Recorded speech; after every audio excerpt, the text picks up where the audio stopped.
In northwest Indiana woke up to find KKK flyers papered across their lawns, their doorsteps, and their cars.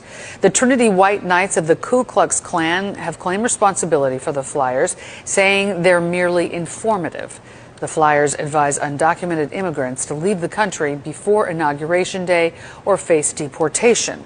The flyers were distributed in Valparaiso, Michigan City, South Bend, and several other Indiana communities, including outside of Indianapolis. White supremacists are emboldened. The KKK is emboldened.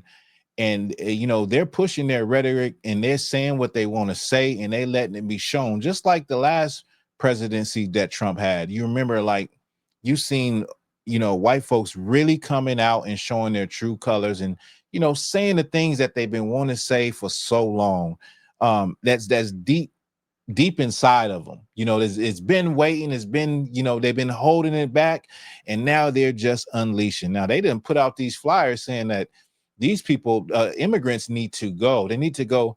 It's better that they leave before Trump gets in office, before his inauguration. They should leave. I didn't say it in here, but I read where they said also that they know that a lot of immigrants are going to different cities. And they said, well, they're encouraging, other white folks to tell and to call if they see anything suspicious. Call ICE on these immigrants if they see them coming into their town, their city, because they know that because Trump is getting into the office, that a lot of them are leaving the actual cities that they're in, going to different cities. So they are serious in their feeling, in their white supremacy.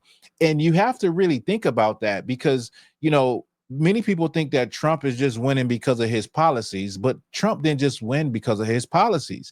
He won because Trump gives the spirit of an old America. He gives that spirit of that old America where it's free to say what you want to say about Black, Hispanic, and Native Indian people. That's that spirit of, loving, whiteness, and everybody else has to go. That spirit of purging, that spirit of manifest destiny. Well, Trump embodies that Confederate spirit. And that's why a lot of people stand behind him. He could say the things that he said and still become the president, because this is how the majority of them actually feel.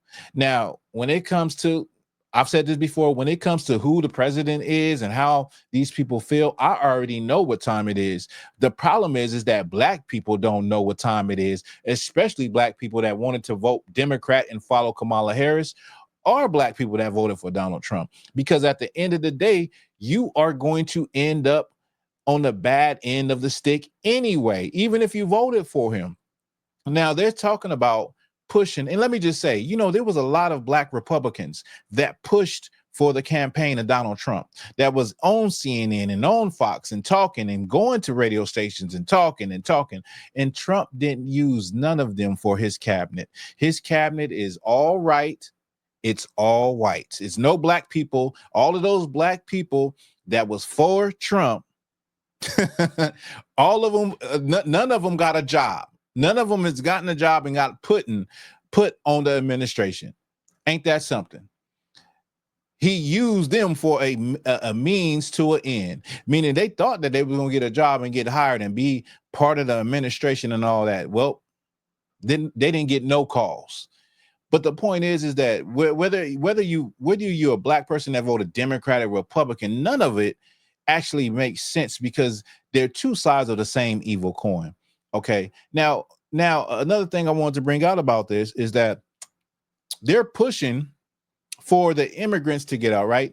And the main people, because there's all kind of immigrants. There's, Somalians, there's Nigerians, there's Arabs, there's Russians, there's Ukrainians, there's so many different kinds. But when you hear immigrant, you think of the Mexicans or you think of the El Salvadorians. Those are the people you think of when those are the people that the focus really is on, right? Because of the Biden administration allowing a lot of them to come in the country. But here's the thing. This problem has always existed in America. This problem of immigration has always existed, and America has always used the labor of immigrants to, to funnel or to prosper when it comes to cheap labor. America could not be the greatest country that it became if it wasn't not number one for the land of the North American Indians, number two for the work of the cotton picking black people, and number three for the hard working Mexicans that pick all of the fruits and vegetables at a cheap price. America could not be what it is. Now, if they're talking about pushing up all of these people out of America, because many of them are in here on, work visas or undocumented, working these farms, making it available for you to be able to go into the grocery store in Connecticut, in Florida, in Denver, in Seattle, and buy grapes and buy oranges and be able to get lettuce. Well, if they're going to push all of these people out, then who's going to work those jobs? Jobs.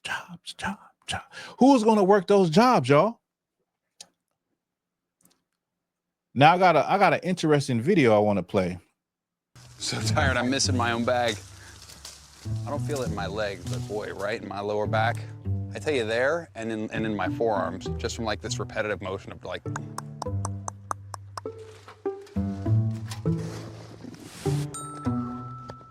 So one of the workers asked me, he said, well, what do you think it would take for an American to come out here and do this job? And I think it would take like $30 an hour.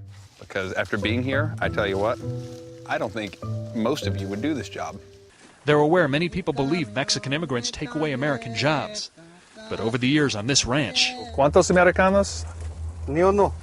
I asked him how many Americans he's seen in his 32 years in the field. He has said 0. He's a real good worker. Santos Montemayor is the man who does the hiring in these fields. So for 15 years you've been hiring labor crews to do agriculture work. Right. How many Americans have you hired over the 15 or 16 years? None. Not one. I mean, has one ever expressed interest? Nope. Not to come and work in the fields, no. I'm doing some wheelbarrow duty, which can't be good for the back. I realized before this day started this work would be hard. What I didn't realize is just how monotonous it would be. These people do it 6 days a week. I've never looked at my watch so much, and it's not even lunchtime yet. He said, I never looked at my watch so much. It's not even lunchtime, and he's tired. They said, listen, how many Americans come? None. No Americans come to get a job in those fields.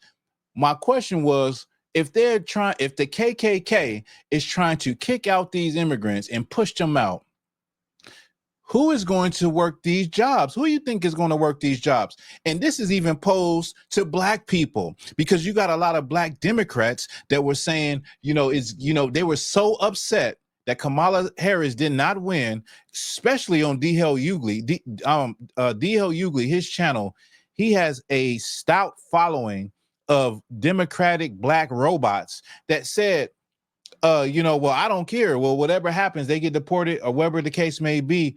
Good riddance. Did nobody want to vote for Kamala Harris? Who you think is going to do those jobs once they're gone? Who you think is what do you think the inflation is going to be like on regular stuff like fruits and vegetables that you benefit from? Who's going to do these jobs? Are black people going to do these jobs? Or white people are going to do these jobs?